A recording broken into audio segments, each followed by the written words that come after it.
തമിഴ്നാട് അതിർത്തി കടന്നും തെരച്ചിൽ നടത്തുമെന്നാണ് ഇന്ന് നമുക്ക് അറിയാൻ കഴിയുന്ന വിവരം. വനം വകുപ്പാണ് തെരച്ചിൽ നടത്തുന്നത്. ചാലിയാറിൻ്റെ പോഷക നദികൾ കേന്ദ്രീകരിച്ച് ഫയർഫോഴ്സും സംഘങ്ങളായി തിരിഞ്ഞ് ഇന്ന് തെരച്ചിൽ നടത്തുന്നു. ഇപ്പോൾ ഏറ്റവും പുതിയ വിവരങ്ങളുമായി ശ്രീകാന്ത് നമുക്കൊപ്പം ചേരുന്നു. ഈ അത്യാഹിതം പെയ്തിറങ്ങിയ വിദൂരമായ മേഖലകളിലേക്ക് യാത്ര ചെയ്യാൻ ശ്രമിക്കുകയാണ് ശ്രീകാന്ത്, താങ്കൾ ഇപ്പോൾ എവിടെയാണ് നിൽക്കുന്നത്? അവിടെ ഈ മൂന്നാം ദിവസമായി ഇന്ന് തെരച്ചിൽ ഏത് രീതിയിലാണ് പുരോഗമിക്കുന്നത്? മണ്ണിനടിയിൽ കിടക്കുന്ന ആളുകളെ, കെട്ടിടക്കൂട്ടങ്ങൾക്ക് അടിയിൽപ്പെട്ടുപോയ നമ്മുടെ സാധു മനുഷ്യരെ, അവർക്ക് ജീവനുണ്ടെങ്കിൽ അവരെ രക്ഷപ്പെടുത്തി വേഗം ചികിത്സ നൽകാനുള്ള സാധ്യതകളൊക്കെ എങ്ങനെയാണ് ഈ ശ്രീകാന്ത് നിൽക്കുന്ന പ്രദേശത്തുള്ളത്? ഞാനിപ്പോൾ നിൽക്കുന്നത് ഈ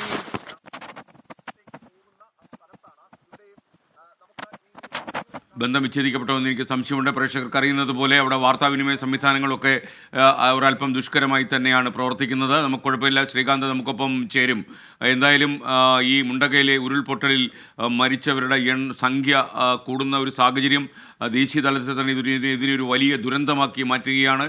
ലോകത്തുള്ള വാർത്താ ചാനലുകളൊക്കെ തന്നെ ഇപ്പോൾ ഈ ദുരന്തം കൃത്യമായി പിന്തുടരുന്നു എന്നുള്ളതാണ് ഏറ്റവും പ്രധാനപ്പെട്ട ഒരു കാര്യം. ദേശീയ ദുരന്തമായി തന്നെ ഇതിനെ പ്രഖ്യാപിക്കണം എന്നാണ് പറയുന്നത്. അതിനിടയിൽ നമുക്ക് ആശ്വാസകരമായി വരുന്ന വാർത്ത, മുഖ്യമന്ത്രിയുടെ ദുരിതാശ്വാസ നിധിയിലേക്ക് ഒരുപാട് സഹായം പ്രവഹിക്കുന്നു. ഇപ്പോൾ ശ്രീകാന്ത് നമുക്കൊപ്പം വീണ്ടും ചേരുകയാണ്. ശ്രീകാന്ത്, ഏറ്റവും ലേറ്റസ്റ്റ് ആയിട്ടുള്ള വിവരങ്ങൾ എന്തൊക്കെയാണ്?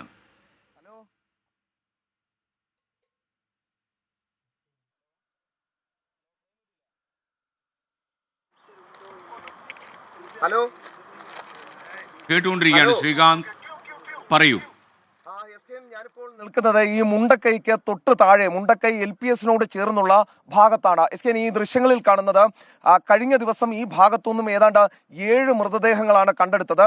ഈ ഭാഗത്ത് ഇന്ന് വീണ്ടും തെരച്ചിൽ തുടരും എന്നറിയിച്ചിട്ടുണ്ട്. ഈ കാണുന്ന പുഴ മുഴുവൻ ഇന്ന് ഉഴുതുമറിക്കാനുള്ളതാണ്. അതിനുവേണ്ടിയുള്ള എക്സ്കവേറ്ററുകൾ നമ്മുടെ ക്യാമറമാൻ മുനീഫ് അതിപ്പോൾ ഒന്ന് കാണിക്കും. ഈ കാണുന്ന ഹിറ്റാച്ചുകളും അതോടൊപ്പം തന്നെ സാനി എക്സ്കവേറ്ററുകളും ഇവിടേക്ക് കൊണ്ടുവന്നിട്ടുണ്ട്.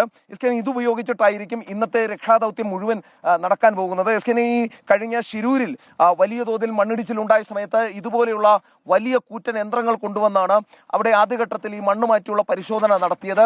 മനുഷ്യൻ സാധ്യമായ എല്ലാ രക്ഷാദൗത്യങ്ങളും ഇന്നലെ ഈ ഭാഗത്തൊക്കെ തന്നെ നടത്തി കഴിഞ്ഞു. മുണ്ടക്കയിലും അതോടൊപ്പം പുഞ്ചിരിമുട്ടയിലും നടത്തി കഴിഞ്ഞു. ഇനിയിപ്പോൾ വേണ്ടത് വലിയ ഇത്തരത്തിലുള്ള യന്ത്രങ്ങൾ എത്തിച്ചുള്ള രക്ഷാദൗത്യമാണ് വേണ്ടത്. അതിനുള്ള ശ്രമങ്ങളാണ് ഇപ്പോൾ നടക്കുന്നത്. ഈ കാണുന്ന പുഴയിൽ, ഈ കാണുന്ന ഈ ഉരുൾപൊട്ടലിൽ രൂപം കൊണ്ട കല്ലും പാറയും ചെളിയും അടിഞ്ഞ സ്ഥലത്ത് ഇന്ന് മനുഷ്യസാധ്യമായ പ്രവർത്തനങ്ങൾ അവസാനിച്ചെടുത്ത് ഇന്ന് യന്ത്രങ്ങൾ കൈയടക്കം. ഇപ്പോൾ 7 മണിയോടുകൂടിയാണ് പാലം തുറന്നുകൊടുത്ത് ഈ യന്ത്രങ്ങൾ ഇവിടേക്ക് കടത്തിവിട്ടു തുടങ്ങിയത്. ഈ പുഴ മുഴുവൻ ഒരുപക്ഷെ ഇന്ന് ഈ യന്ത്രങ്ങൾ കൊണ്ട് നിറയാൻ സാധ്യതയുണ്ട്. കാരണം മുകളിൽ നിന്നും വലിയ ഫോഴ്സിൽ വരുന്ന വെള്ളം, അവിടെ നിന്നും വീടുകളിൽ ഉണ്ടായിരുന്ന ആളുകളെയൊക്കെ എടുത്തു വരുന്ന വെള്ളം ഈ സൈഡിൽ വന്ന് ഒരു വളവുണ്ട്. ഇവിടം കുറെ ബൈക്കുകളും സാധനങ്ങളും ഒക്കെ കിടപ്പുണ്ട്, സാധനങ്ങൾ കിടപ്പുണ്ട്. ഇവിടെ വന്നൊന്ന് കറങ്ങിയാണ് പോകുന്നത്. അതിനാൽ തന്നെ ഈ ഫയർഫോഴ്സ് സംഘം പറയുന്നത് ഈ ഭാഗത്ത് മുകളിൽ നിന്നും വന്ന് ആളുകളോ അല്ലെങ്കിൽ മറ്റു സാധനങ്ങളോ ഈ ഭാഗത്തേക്ക്, ഈ കാണുന്ന പുഴയുടെ ഭാഗത്തേക്ക് കറക്കി എടുത്തു കൊണ്ടുവന്ന് അടിക്കാൻ സാധ്യതയുണ്ട്. അതിന് മുകളിലേക്ക് ചെളിയും മണ്ണും വീണിട്ടുണ്ടാകാമെന്നും പറയുന്നു. അങ്ങനെയെങ്കിൽ ഇവിടെ മനുഷ്യന്റെ സാന്നിധ്യം ഉണ്ടായേക്കാം, മൃതദേഹങ്ങൾ ഉണ്ടായേക്കാം എന്നുള്ളതാണ് അവർ കണക്ക് കൂട്ടുന്നത്. പക്ഷേ ഇവിടെ മഴ പെയ്യുന്നത് കൊണ്ട് വളരെ ചെളി നിറഞ്ഞിട്ടുണ്ട് ഈ ഭാഗത്ത്. അവിടേക്ക് ഈ വലിയ എക്സ്കവേറ്ററുകൾ ഇറക്കുമ്പോൾ പോകുമോ എന്നതടക്കമുള്ള ചില സംശയങ്ങളുണ്ട്. പക്ഷേ ഇന്ന് ഈ ഭാഗത്ത് എന്തായാലും ഈ എക്സ്കവേറ്ററുകൾ ഇറക്കും.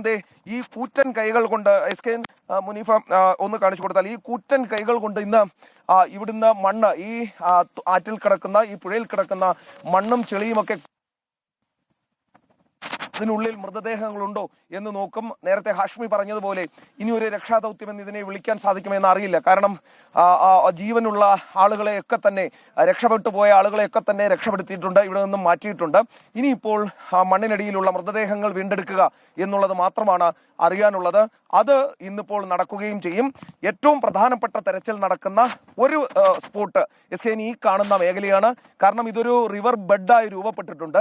മുകളിൽ നിന്നും പാറയും വീട്ടു സാധനങ്ങൾ അടക്കം ചെളി, കല്ല്, മണ്ണ് അതോടൊപ്പം അതെല്ലാം ഒഴുകിയെത്തിയിട്ടുള്ളത് ഈ റിവർ ബെഡിലേക്കാണ്. ഈ റിവർ ബെഡിലായിരിക്കും ഇന്നത്തെ പ്രധാനപ്പെട്ട തിരച്ചിൽ നടക്കുന്നത്. ഫസ്റ്റ് സ്പോട്ട് ഇതാണ്.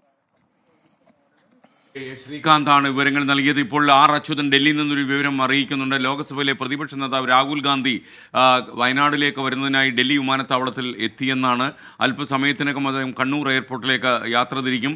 9:30 മണിയോടെ രാഹുൽ ഗാന്ധി കണ്ണൂരിലെത്തും. തുടർന്ന് റോഡ് മാർഗം അദ്ദേഹം ഈ ദുരന്ത ഭൂമിയിലേക്ക് എത്തിച്ചേരുമെന്നാണ് പറയുന്നത്. കാരണം ലോക്സഭയിൽ രാഹുൽ ഗാന്ധി എല്ലാവിധമായ സഹായങ്ങളും വയനാട്ടിലെ ജനങ്ങൾക്ക് എത്തിച്ചു കൊടുക്കണമെന്ന് വളരെ ശക്തിയോടെ സംസാരിക്കുന്നത് നമ്മൾ കേട്ടു. ഇന്ന് അദ്ദേഹത്തിനൊപ്പം പ്രിയങ്ക ഗാന്ധി കൂടി സഞ്ചരിക്കുന്നുണ്ട്. ഇവർ ഇന്ന് രാവിലെ കണ്ണൂർ എയർപോർട്ടിലായിരിക്കും വിമാനമിറങ്ങുക.